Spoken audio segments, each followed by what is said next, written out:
ఈ వీడియోలో నేను ఫ్లవర్ టైల్స్ అయితే చూపించబోతున్నాను ఫ్యాబ్రిక్తో తయారు చేసి. ఇవి మనం శారీస్కి అట్లానే దుప్పటాస్కి కూడా యూజ్ చేసుకోవచ్చు టైల్స్ లాగా. ఫస్ట్ మనకి ఈ ఫ్లవర్ కావాలి అంటే సర్కిల్స్ అయితే తీసుకోవాలి. మనం తీసుకుంటున్న ఫ్యాబ్రిక్వి చాలా అయితే అవసరం అవుతాయి. మనం శారీస్కి ఎన్ని టైల్స్ వేసుకుందాము అనుకుంటున్నాము దాని ప్రకారంగా అయితే నేను సర్కిల్ షేప్లో ఉన్నది ఒకటి తీసుకున్నాను అనమాట. దాని హెల్ప్తో అయితే నేను ఇలాంటి సర్కిల్స్ 5 ఉంటే మనకు ఒక ఫ్లవర్ రెడీ అయ్యింది.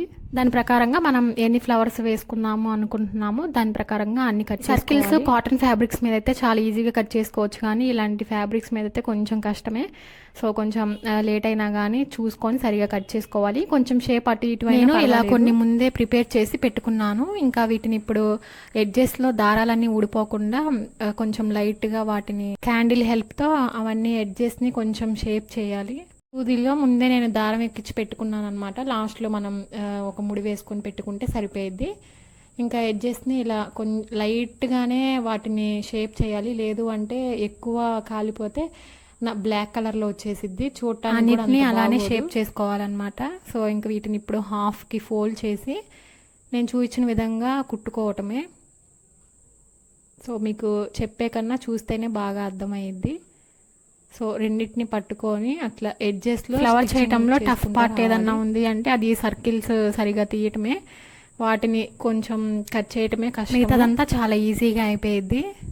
సో అన్నిటినీ ఇట్లా మనం స్టిచ్ చేసుకుంటూ రావటమే. ఇలా 5 ఎక్కించుకున్నాము అంటే మనకి ఫ్లవర్ షేప్ అయితే వచ్చేసిద్ది. చూస్తూ ఉండండి, చూస్తేనే బాగా. ఇలా మొత్తం 5 ఎక్కించేసుకున్న తర్వాత వాటిని రెండు ఎడ్జెస్ని కలిపి కొంచెం గట్టిగా ఒక దగ్గర ముడి వేసాము అంటే ఫ్లవర్ షేప్ అయితే వచ్చిద్ది. సో ఇలాగనమాట.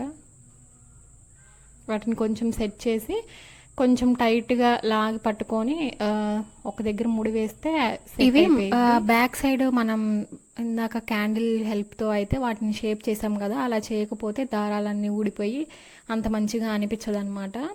సో ఇట్లా అయితే ఫ్లవర్ అయితే రెడీ అయిపోయింది. ఇంకా వీటికి మధ్యలో మనం ఏదన్నా స్టిక్ చేసుకోవాలి అంటే చేసుకోవచ్చు. నా దగ్గర ఇట్లా హాఫ్ పల్స్ ఉన్నాయి, వాటిని యూజ్ చేద్దాం అనుకుంటున్నాను. పెద్దవి ఉన్నాయి, చిన్నవి ఉన్నాయి, 2 సైజులు. సో నేనైతే పెద్దదాన్ని యూజ్ చేద్దాం అనుకుంటున్నాను. ఇలా బటన్స్ కూడా ఉన్నాయి వుడ్వి. సో వీటిని కూడా స్టిక్ చేసి చూశాను.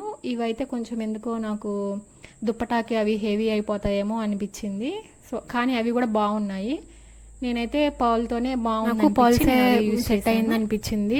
ఈ దుప్పటా కదా ఇది, సో సింపుల్గా ఉండిద్ది, ఇవైతేనే బాగుండిద్ది అని చెప్పి వాటిని. మీ దగ్గర ఏదన్నా గమ్ ఉంటే దాని హెల్ప్తో అయితే ఇవన్నీ స్టిక్ చేసుకోవచ్చు. సో నా దగ్గర ఇదైతే ఉందన్నమాట. దానితో నేను గమ్ అయితే అప్లై చేసి ఇట్లా పర్ల్ని అయితే స్టిక్ చేశాను.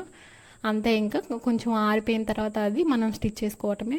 దుప్పటాకి లాస్ట్లో ఎడ్జెస్ ఉంటాయి కదా, సో దుప్పటాకి అట్లానే పైన ఫ్లవర్కి ఈ రెండింటికి కలిపి స్టిచ్ వేసుకోవటం. చూస్తే అర్థమైపోయిద్ది మీకు. సో ఇట్లా 2 స్టిచ్చెస్ వేసాము అంటే సెట్ అయిపోయిద్ది. ఇంకా వెనక్కి తిప్పేసి ఒక ముడి వేసాము అంటే ఇంకా అయిపోయిద్ది అనమాట. ఇంకా అసలు ఇది ఓడనే దుప్పటాకి నేను ఒక సైడ్ 5 ఇంకొక సైడ్ 5 వేసాను అనమాట. సో నాకైతే బాగా నచ్చింది. ఇది కాంట్రాస్ట్తో అయితే బాగుండిద్ది. దుప్పటా కలర్ వేరు, డ్రెస్ కలర్ అనుకో, దుప్పటాకి బాగా సెట్ అయిపోయిద్ది. సో నేను అలానే చేశాను. టాప్ ఉండిద్ది కదా, టాప్ పార్ట్లో కొంచెం క్లాత్ మిగిలితే దాంతో నేను ఇలా చేశాను అనమాట.